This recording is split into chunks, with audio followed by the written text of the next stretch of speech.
Hello everyone, welcome to my YouTube channel Bio Hope. बच्चों, मैं आज आपको क्लास 10 और क्लास 11 का एक कॉमन टॉपिक है एक्सक्रीशन, जो मैं आपको पढ़ाने जा रहा हूँ।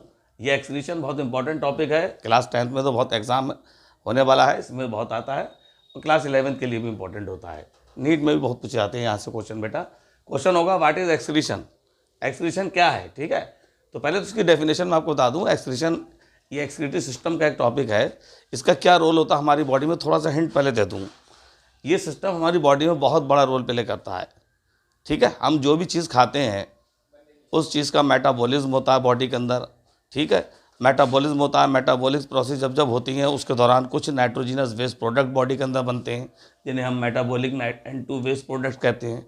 हमारी बॉडी ये सब बना लेती है, उसके बाद इसको रिमूव कर दिया जाता है हमारी बॉडी से। ये सिस्टम का काम है। ऐसे हम बहुत सारी चीज़ें बॉडी में यूटिलाइज़ करते हैं, जो हम अगर ये सिस्टम हमारा काम ना कर रहा होता तो शायद हम इतना जी भी नहीं पाते, हम जिंदा भी नहीं रह पाते। देखिए, जैसे हम बहुत सारी चीज़ें मार्केट से लेकर आते हैं, पैकेट्स बंद आते हैं चिप्स के, कुरकुरे के, उसमें बहुत सॉल्ट होता है, आपने देखा होगा। हम जब उसे खा लेते हैं, कोई भी चीज़ हम खाते हैं, नमकीन खाते हैं, उसका चूरा जो रहता है उसमें साल्टी मटेरियल ज़्यादा रहता है, उसको भी हम खूब स्वाद ले लेकर खा लेते हैं। अरे इतना बहुत सा साल्ट जब बॉडी के अंदर जा रहा है तो बॉडी के अंदर मतलब उसे बाहर भी तो निकालना है। बॉडी के अंदर जाके वो तो नुकसान पहुंचाएगा बॉडी के अंदर, ठीक है। तो उसे निकालने का काम हमारी बॉडी से यही काम करता है। इस सिस्टम का नाम एक्सक्रीटरी सिस्टम है, और जो टॉपिक आज हम पढ़ने जा रहे हैं वो एक्सक्रीशन है। इसके बहुत रोल है हमारी बॉडी के अंदर। अब धीरे धीरे करके इनके बारे में हम पढ़ेंगे। सबसे पहले एक डेफिनेशन छोटी सी लेते हैं।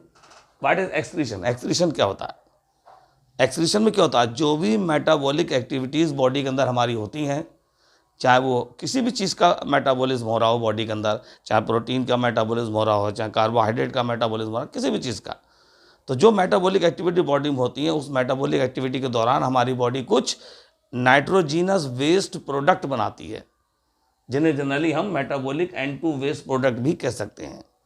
अब जब ये वेस्ट प्रोडक्ट बन जाते हैं, N2 वेस्ट प्रोडक्ट बॉडी में, तो इनका बॉडी में कोई काम तो होता नहीं है, इसलिए हमारी बॉडी इन प्रोडक्ट्स को बॉडी से बाहर रिमूव कर देती है। इसी प्रोसेस को एक्सक्रीशन कहा जाता है। मोटे तौर पे तो ऐसे भी कह सकते हैं, the removal of N2 waste product from the body is known as excretion. Simple term में कि हमारी बॉडी से नाइट्रोजीनस वेस्ट प्रोडक्ट का बॉडी से बाहर रिमूव होना ही एक्सक्रीशन कहला रहा है। और किस किस फॉर्म में बाहर निकलते हैं ये प्रोडक्ट्स हमारी बॉडी में। They may be remove in the form of ammonia, they may be remove in the form of urea, they may be remove in the form of uric acid. The removal of N2 waste product या metabolic N2 waste product from the body is known as excretion। लेकिन general अगर definition लिखने को आ जाए तो हम ऐसे भी लिख सकते हैं। ऐसे एक्सक्रीशन क्या होता है, what is excretion. Excretion it is a process of metabolic N2 waste. जो एंटाबॉलिक N2 वेस्ट होते हैं उनका रिमूवल हो रहा है। किस फॉर्म में हो रहा है, in the form of ammonia, urea या यूरिक एसिड के फॉर्म में। They are produced during metabolic activities, यानी बॉडी में होने वाली जो भी मेटाबॉलिक एक्टिविटीज़ हैं, शरीर में हमारे जो भी मेटाबॉलिक एक्टिविटीज़ हो रही हैं, उनके दौरान जो भी बॉडी N2 वेस्ट प्रोडक्ट बनाती है, चाहे वो अमोनिया बनाए, चाहे वो यूरिया बनाए, चाहे वो यूरिक एसिड बनाए, उसे हमारी बॉडी बाहर फेंक देती है, बाहर रिमूव कर देती है। उसी प्रोसेस का नाम एक्सक्रीशन है। तो समझ में आ गई होगी बात। It is the process of metabolic N2 waste removal in the form of ammonia, urea, uric acid produced during metabolic activities। ऐसे भी लिख सकते हैं या ऐसे लिख सकते हैं, during the metabolic activities the removal of N2 waste product from the body is known as excretion। तो ऐसे भी समझा के लिख सकते हैं। अब बात आती है, जो चीज़ बॉडी से बाहर निकाली जाती है वो क्या कहलाते हैं, उन्हें क्या बोलते हैं हम। हमारी बॉडी जो भी चीज़ों को बाहर फेंकती है निकाल के, वो सब कहलाते हैं एक्सक्रीटरी प्रोडक्ट्स। तो हमारी बॉडी में कितने टाइप के एक्सक्रीटरी, बहुत टाइप के एक्सक्रीटरी प्रोडक्ट दिखाई देते हैं। मैं नाम बता रहा हूँ कि करके आपका सुनिए। कई तरह के एक्सक्रीटरी प्रोडक्ट हमारी बॉडी में बनते हैं जो बाहर निकाले जाते हैं बॉडी से। ये लिखा है एक्सक्रीटरी प्रोडक्ट कौन कौन से, जैसे मेनली तो अमोनिया, ये एक एक्सक्रीटरी प्रोडक्ट है क्योंकि बॉडी से बाहर निकालती है कुछ एनिमल्स की बॉडी में। कुछ एनिमल्स में यूरिया बॉडी से बाहर निकलता है, तो यूरिया भी एक एक्सक्रीटरी प्रोडक्ट है, ठीक है। यूरिक एसिड ये भी एक एक्सक्रीटरी प्रोडक्ट है। क्रिएटिन ये भी एक एक्सक्रीटरी प्रोडक्ट है। क्रिएटिनिन ये भी एक एक्सक्रीटरी प्रोडक्ट है। ग्वानिन या ग्वानो के नाम से जाना जाता है, ये भी एक एक्सक्रीटरी प्रोडक्ट है।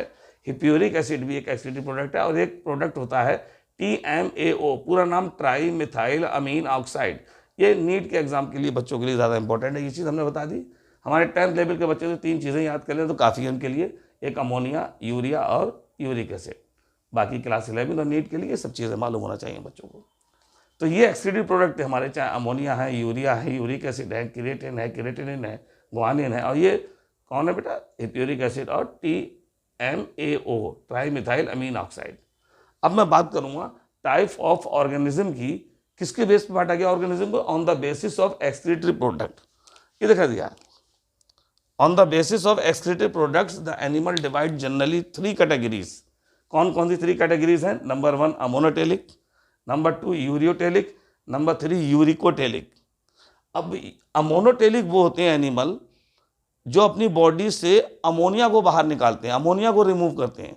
Those animal which remove ammonia in the form of excretory product, कितना लिख सकते हैं हम, those animal which remove ammonia in the form of excretory product. ये एक डेफिनेशन हो गई, that is called, they are called ammonotelic. तो those animal which remove ammonia in the form of excretory product, यानी इसमें अमोनिया को बाहर निकाला जा रहा है। और अमोनिया क्या होता है बेटा, मोस्ट टॉक्सिक सब्सटेंस होता है, जहरीला सब्सटेंस, टॉक्सिक यानी विषैला सब्सटेंस होता है, ठीक है।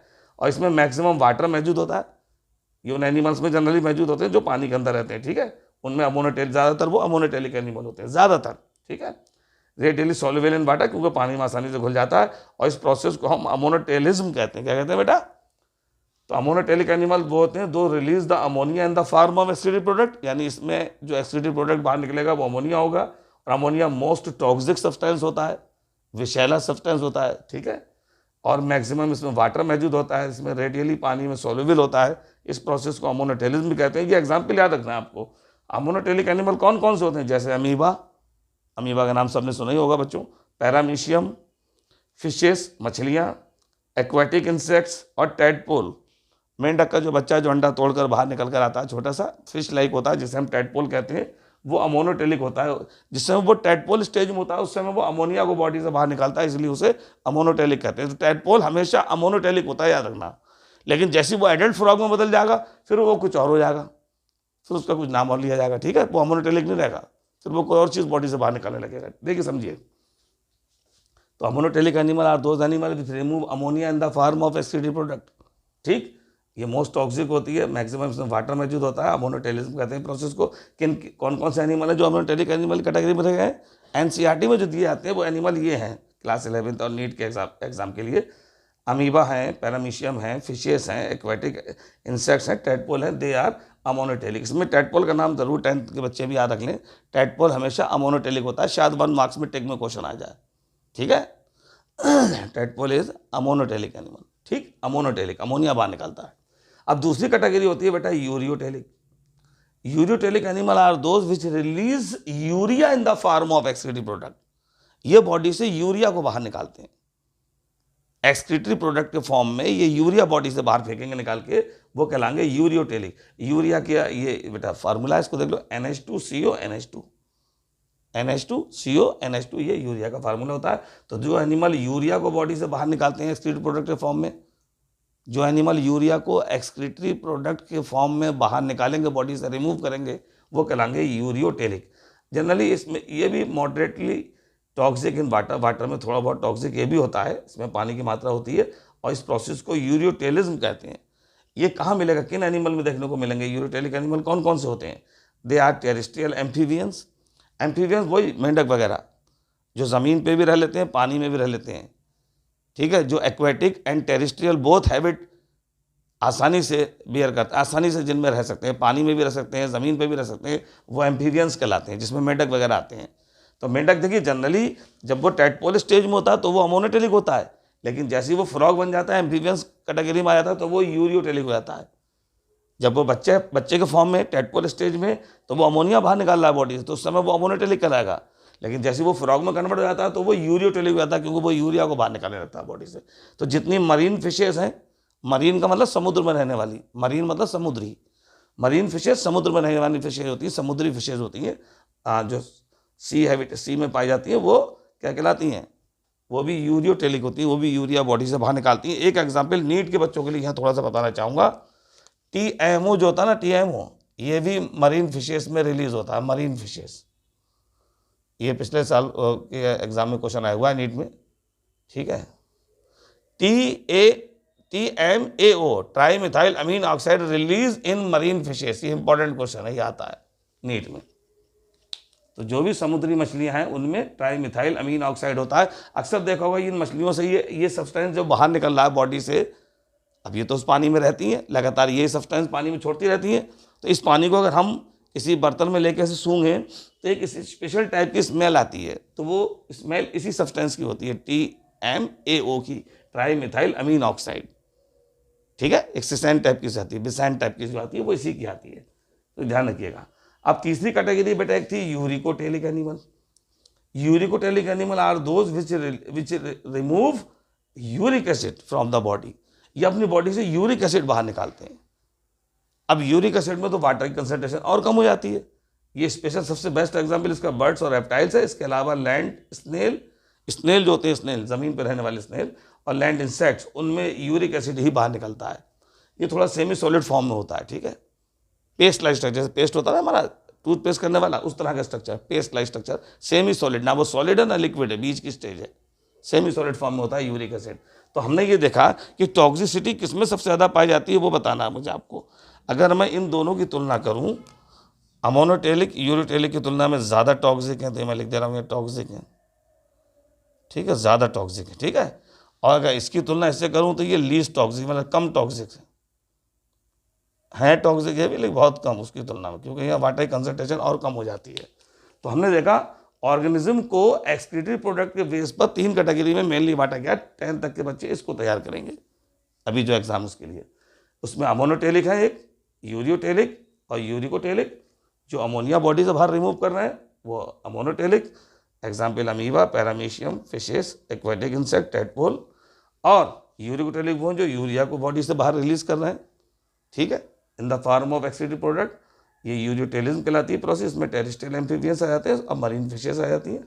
और यूरिकोटेलिक वो होते हैं जो अपनी बॉडी से यूरिक एसिड को बाहर रिमूव कर देते हैं। इसमें बर्ड्स, रेप्टाइल्स, लैंड स्नेल और लैंड इंसेक्ट्स आते हैं। ठीक है, अब थोड़ा सा ये भी नीट के बच्चों के लिए एक एग्जाम्पल, थोड़ा सा एग्जाम्पल है। जब हम एक्सक्रीशन पढ़ा रहे हैं तो हमें मालूम होना चाहिए किन किन फाइलम के एनिमल में कौन कौन से ऑर्गन बनते हैं जिनके थ्रू एक्सक्रीशन होता है। ये क्वेश्चन बहुत पूछा जाता है। जो बच्चे नीट का एग्जाम दे रहे हैं उन्हें मालूम होगा ये क्वेश्चन बहुत आते हैं। जैसे एग्जाम्पल ले लूँ, एक यहाँ पे मैंने लिया, पोरीफेरा ग्रुप के एनिमल हैं, सिलेंट्रेटा हैं, टीनोफोरा हैं। तो पोरीफेरा, सिलेंट्रेटा, टीनोफोरा, इन तीनों में जनरल बॉडी सरफेस के थ्रू एक्सक्रीशन हो रहा है। मतलब पूरी बॉडी सरफेस जो है वो एक्सक्रीशन में हेल्प कर रही है, क्योंकि इनमें नो स्पेशल एक्सक्रीटरी ऑर्गन, इन एनिमल में किसी भी तरह का स्पेशल एक्सक्रीटरी ऑर्गन नहीं पाए जाते। इनमें जनरल बॉडी सरफेस के थ्रू डिफ्यूजन प्रोसेस के थ्रू ये प्रोसेस हो रही है। डिफ्यूजन तो आप जानते होंगे, मालूम है, movement of molecule from its higher concentration to lower concentration, उसे कहते हैं डिफ्यूजन। तो जनरली यहाँ अमोनिया का डिफ्यूजन होता है इन एनिमल्स के अंदर, देखा अमोनोटेलिक ज़्यादातर होते हैं। तो पोरीफेरा ग्रुप के, सिलेंट्रेटा फाइलम के, पोरीफेरा फाइलम के और टीनोफेरा फाइलम के, तीनों फाइलम के एनिमल में जो एक्सक्रीशन है वो जनरल बॉडी सरफेस के थ्रू डिफ्यूजन प्रोसेस थ्रू हो रहा है, क्योंकि इनमें किसी भी तरह के स्पेशल एक्सक्रीटरी ऑर्गन नहीं पाए जाते। अब बात आती है प्लेटीहेल्मिन्थीस फाइलम की। इस फाइलम का इंपॉर्टेंट क्वेश्चन है, यह क्वेश्चन आता है फिलेम सेल के थ्रू ये। ठीक है, प्लेटीहेल्मिन्थीस के एनिमल्स में फिलेम सेल्स पाई जाती हैं, जिन्हें हम सोलेनोसाइट्स भी कहते हैं। फिलेम सेल्स, फिलेम ज्वाला कोशिका हिंदी में कहते हैं। प्लेटीहेल्मिन्थीस में फिलेम सेल्स के थ्रू एक्सक्रीशन हो रहा है। ये क्वेश्चन अच्छा है, ध्यान रखिएगा। ऐसी एसके हेल्मिन्थीस में एक स्पेशल टाइप की सेल्स पाई जा रही है, रेनेट सेल। रेनेट सेल के थ्रू होता है, जो एच शेप होती है, ध्यान रखिएगा, एच शेप। ठीक है, ये ध्यान रखिएगा। दूसरा, ऐसी एनिलिडा फाइलम के जो एनिमल हैं उनमें नेफ्रीडिया पाए जाते हैं। ये भी एक अच्छा question, nephridia. Nephridia is the excretory organ which are present in the annelids. तो जितने भी एनिलिडा ग्रुप के एनिमल हैं, जैसे अर्थवर्म वगैरह है, उनमें आपने देखा होगा नेफ्रीडिया पाए जाते हैं जो एक्सक्रीशन में हेल्प करते हैं। अब एक क्वेश्चन बहुत अच्छा है यहाँ आर्थ्रोपोडा से। आर्थ्रोपोडा में काफ़ी चीज़ें देखने को मिलती हैं, अलग अलग एनिमल में अलग अलग तरह के हैं इस कैटेगरी के एनिमल आर्थ्रोपोड्स। लेकिन उनमें किसी एनिमल में कॉक्सल ग्लैंड बन गई हैं जो एक्सक्रीशन का काम कर रही हैं, किसी एनिमल के अंदर आर्थ्रोपोडा के ग्रीन ग्लैंड का फॉर्मेशन हो गया जो एक्सक्रीशन का काम कर रही हैं, और किसी एनिमल में मेल्पिजन ट्यूब्यूल्स बन गए थे। These are the most important question in arthropods. Arthropods में हम देखें तो ये मेल्पिजन ट्यूब्यूल्स है, काकरोच वगैरह जो होते हैं उनमें मेल्पिजन ट्यूब्यूल्स पाए जाते हैं। ठीक है, ध्यान रखिएगा। तो कुछ एनिमल में कॉक्सल ग्लैंड, कुछ में ग्रीन ग्लैंड, कुछ में मेल्पिजन ट्यूब्यूल्स, ये सब आर्थ्रोपोडा के अंदर पाए जाने वाले एक्सक्रीटरी ऑर्गन्स हैं अलग अलग एनिमल्स में। सब हैं तो आर्थ्रोपोड्स, लेकिन किसी एनिमल में ये वाली ग्लैंड कॉक्सल ग्लैंड, किसी में ग्रीन ग्लैंड, किसी में मैल्पिजियन ट्यूब्यूल, इनके थ्रू एक्सक्रीशन होता हुआ देखा जाता है। ऐसी मोलस्का में, ठीक है, किडनी के थ्रू भी करते हैं एक्सक्रीशन, जनरली किडनी के थ्रू एक्सक्रीशन हो रहा है, किडनी बन चुकी है एनिमल्स में। कुछ एनिमल ऐसे भी है मोलस्कन जिनमें आर्गन ऑफ भोजनस, ये इंपॉर्टेंट क्वेश्चन है, भोजनस एक साइंटिस्ट का नाम, तो आर्गन ऑफ भोजनस भी कहते हैं, उनके थ्रू होता है एक्सक्रीशन। कुछ एनिमल में कुबेर्स आर्गन होते हैं, कुबेर्स आर्गन, इनके थ्रू एक्सक्रीशन होता है। तो आर्गन्स ऑफ भोजनस, कुबेर आर्गन और किडनी, ये सब मोलस्का में इन तीनों ही एक्सक्रीटरी आर्गन का काम करते हैं, ठीक है। किसी एनिमल में कुबेर आर्गन बन जाते हैं, किसी में आर्गन ऑफ भोजनस होते हैं, किसी में किडनी, और इनके थ्रू एक्सक्रीशन हो रहा है मोलस्का में। ऐसी इकाइनोडर्मेटा में हम देखें, इकाइनोडर्मेटा में एनिमल में देखा गया स्पेशली नो स्पेशल स्ट्रक्चर, कोई स्पेशल स्ट्रक्चर नहीं बना है एक्सक्रीशन के लिए, किसमें, इकाइनोडर्म ग्रुप के एनिमल में। अब इकाइनोडर्म में जो फिर भी कुछ ना कुछ तो वाटर का एक्सक्रीशन होता ही होगा, तो वो एक स्पेशल सिस्टम पाया जाता है इन एनिमल्स की बॉडी में, जिसे हम वाटर वेस्कुलर सिस्टम कहते हैं। वाटर वेस्कुलर सिस्टम वो प्रोसेस जिसमें पानी का शरीर के अंदर आना और फिर बाहर निकल जाना, तो एक सिस्टम के थ्रू बाहर निकलता है, उसका नाम है वाटर वेस्कुलर सिस्टम, ठीक। अंदर चैनल से होते हैं, ट्यूब से मौजूद होती है, ट्यूब फीड्स वगैरह उसमें प्रोसेस में हेल्प करती है। तो हम बता रहे हैं वाटर वेस्कुलर सिस्टम के थ्रू एक्सक्रीशन हो जाता है, लेकिन बॉडी के अंदर किसी भी तरह का कोई स्पेशल स्ट्रक्चर नहीं पाया जाता है जो एक्सक्रीशन के लिए बना हो। हेमिकॉर्डेट जितने भी होते हैं, हेमिकॉर्डेटा में स्पेशल ग्लैंड प्रोबोसिस ग्लैंड पाई जाती है, जिनके थ्रू एक्सक्रीशन होता है। ये जनरल जानकारी थी, ये तो नीट के बच्चों के लिए इंपॉर्टेंट था ये वाला हिस्सा, ठीक है, ये भी नीट के लिए, लेकिन 10th क्लास के बच्चों के लिए पहले तो डेफिनेशन कि एक्सक्रीशन क्या है, कौन कौन से एक्सक्रीटरी प्रोडक्ट्स होते हैं बेटा, एनिमल्स को एक्सक्रीटरी प्रोडक्ट के बेस पे कितने ग्रुप में बांटा गया, 3 ग्रुप में, उनके एग्जाम्पल, ये 10th क्लास के बच्चों को अभी याद रखना है इस वीडियो के थ्रू, ठीक। तो ये मेरा वीडियो अभी यहाँ मैं कंप्लीट कर रहा हूँ। अब जो दूसरा वीडियो मैं इसका पोस्ट करूँगा तो उसमें structure of kidney, structure of nephron, ये अगले वीडियो में डिस्कस करूँगा आपको। उम्मीद करता हूँ वीडियो बेटा आपको समझ में आया होगा। अगर ये वीडियो मेरे समझ में आया है तो मेरे वीडियो को बेटा लाइक कीजिए, मेरे चैनल को सब्सक्राइब कीजिए और बेल आइकन का बटन दबाइए। जय हिंद।